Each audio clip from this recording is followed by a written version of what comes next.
Say what's cracking, YouTube? It's your boy 16 to life, and I'm back like I'm on a parole violation. Yard down! Now, for those of y'all that's new to my page, in 1994, I was arrested. I was eventually sentenced to 16 years to life. I served 24 years straight in the California prison system. And I come on here from time to time, and I share my prison stories.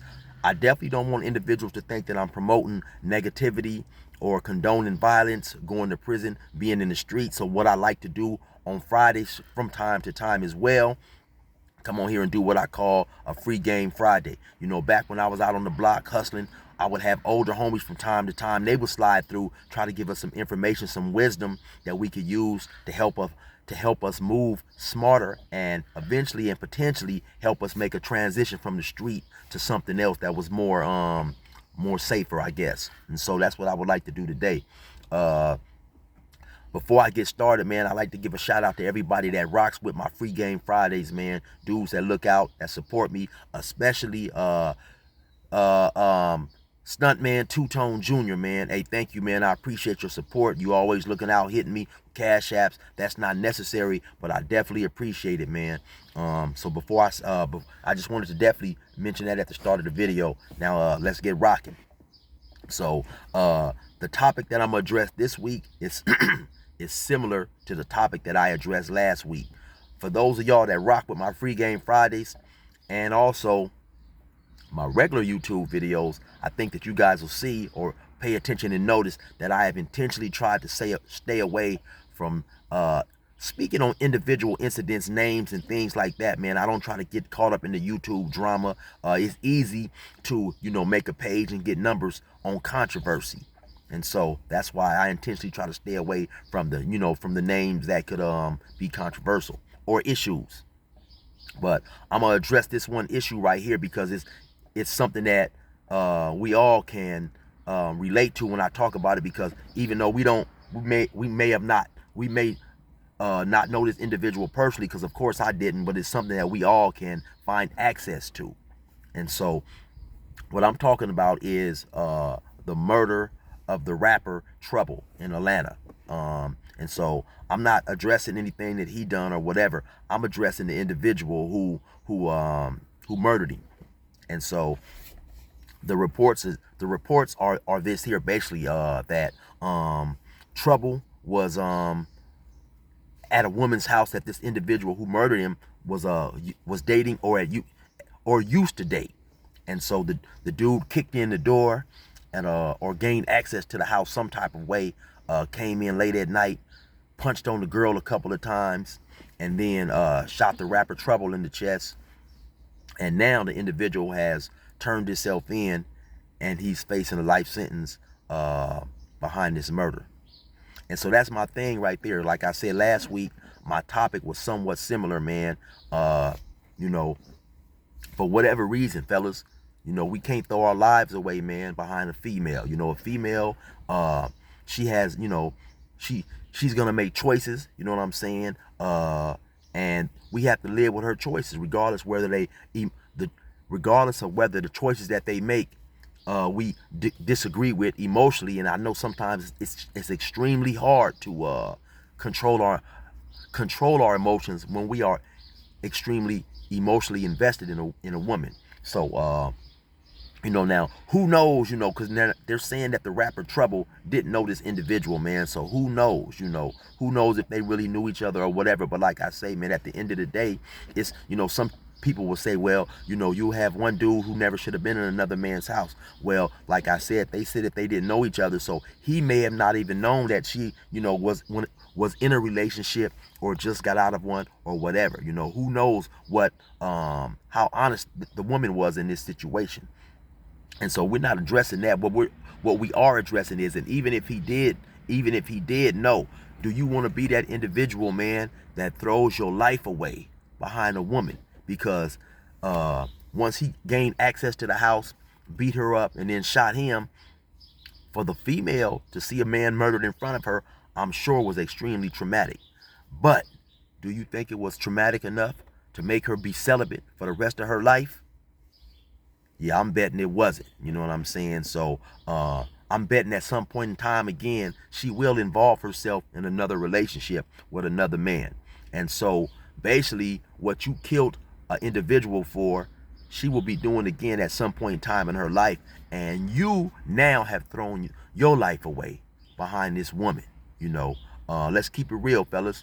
A lot of us out there, man, running around in the street, not to necessarily say he was in the street, but a lot of us out there running around, we have more than one woman. We're not out there being faithful. So you got to accept the game as the game is played.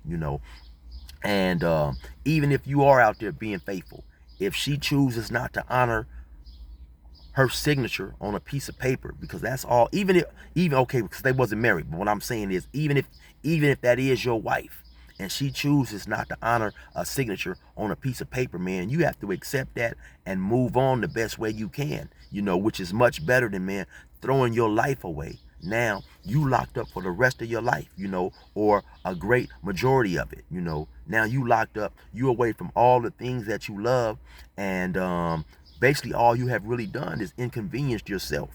Because like I said, the woman 9 times out of 10 is not going to be celibate for the rest of her life. She's going to move on, continue to enjoy life.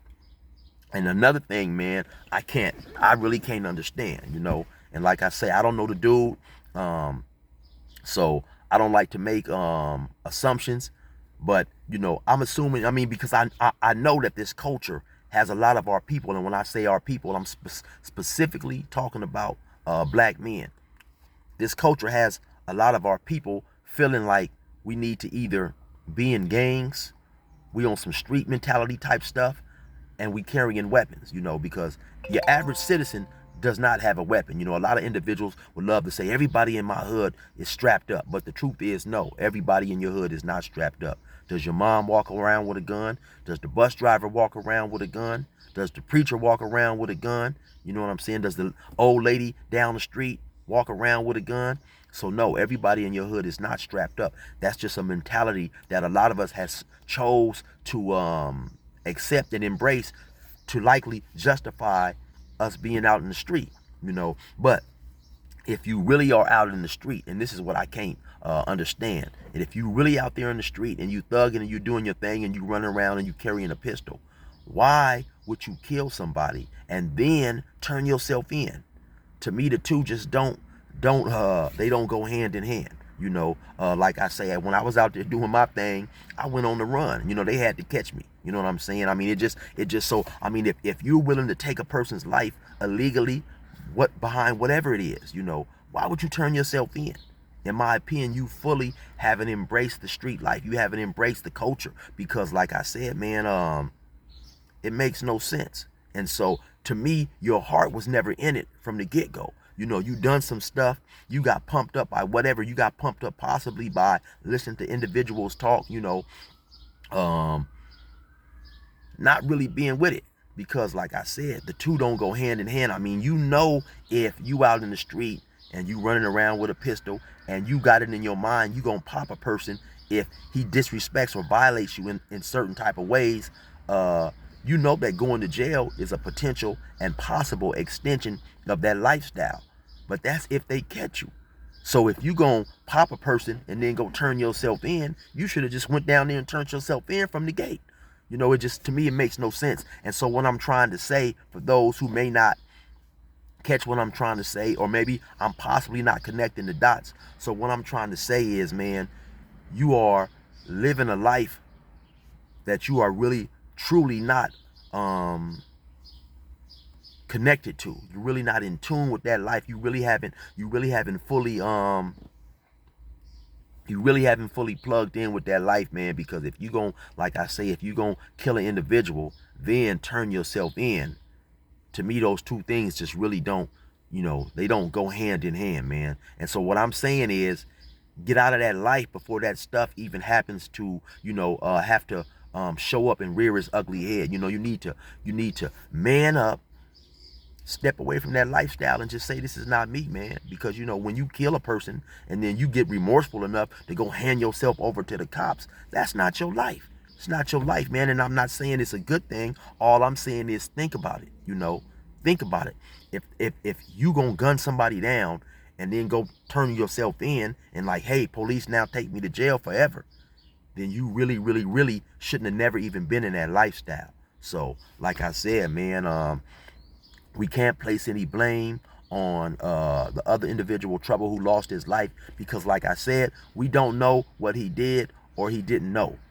And I'm just talking specifically for the shooter and dudes who will turn out, who may end up being a shooter in a situation like that. Are you willing to throw your life away behind a woman who obviously one way or another didn't have your best interests at heart? Or possibly, who's to even say that, because once he got into the house, he started punching on her once he saw that she was in bed with another man. Now, my opinion is this right here. A real man is never going to put his hand on a woman behind any situation anyway, because the woman cannot physically whoop you. So once you saw that she was in bed with another man, you should have just moved on, man. You should have just moved on. If you gonna hit her one time, more than likely you probably have been hitting her before. And so that may have been part of the reason you guys was no longer together, your treatment of her. But what I'm saying is, I'm just addressing the simple fact that now the dude has threw his life away, man. Dudes who ain't never been to prison for a long time, or who may have never been to prison at all, you don't realize the sacrifices that you're making. You giving up everything. You giving up everything that you may find appealing, everything that you may find enjoyable about life, from the smallest thing that you never even can realize, man. A piece of gum, a plum, a soda pop, good food. Of course, the company of a woman, being able to, even just talk to her, smell her, hold her hand, stuff like that. You throw all that down the drain when you go to prison. The comfort, after a while, man, you're going to get tired of being around men, talking to men about sports, who's the best rapper, basketball, all that stuff. After a while plays out, man. You get tired of hearing war stories and all that type of stuff, man. Believe me, man. So all I'm telling the individuals to do, man, is think, man.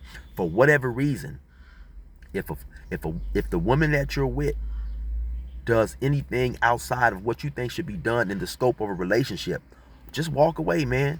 Find you another female out there that's willing to live in accordance to how you feel a relationship should be. Because yeah, you took that man's life. You've traumatically hurt that man's family. Of course, his life is done. He only has one life. But you've also extremely inconvenienced yourself. And the question is it worth it?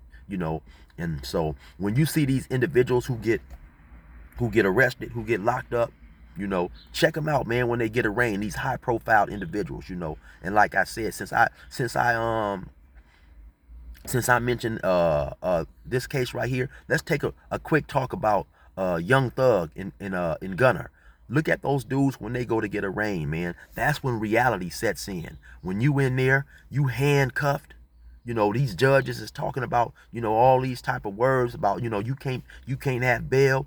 That's when you realize that your freedom is taken away from you, man. When you get arrested and then, you go to sleep, the first time that you wake up, when you wake up in a different surrounding than what you're normally used to waking up, that's when that stuff sets in. Like, man, damn, I'm in some serious trouble here, man. When you wake up in that small room and you see them walls, I'm telling you, man, it's different, And so that's all I'm just trying to say for those individuals out there, man. Think before you turn your life away, before you throw your life away. Don't let a few seconds of being angry, being irrational, cause you pain and inconvenience for the next 15, 20 years, or possibly the rest of your entire life. So, I mean, suck that up, man. Take that as game. That's real talk for individuals who may be in these circumstances. This fly is on me, y'all. Excuse me, man. But that's some real information. That's some news we all can use, man. Do not get tricked out of your freedom. Because once you lose your freedom, it's gone. Anyway, you already know what it is, man. It's your boy 16 to life. Once again, shout out to Stuntman Two Tone Jr. I appreciate you, man. Resume normal program.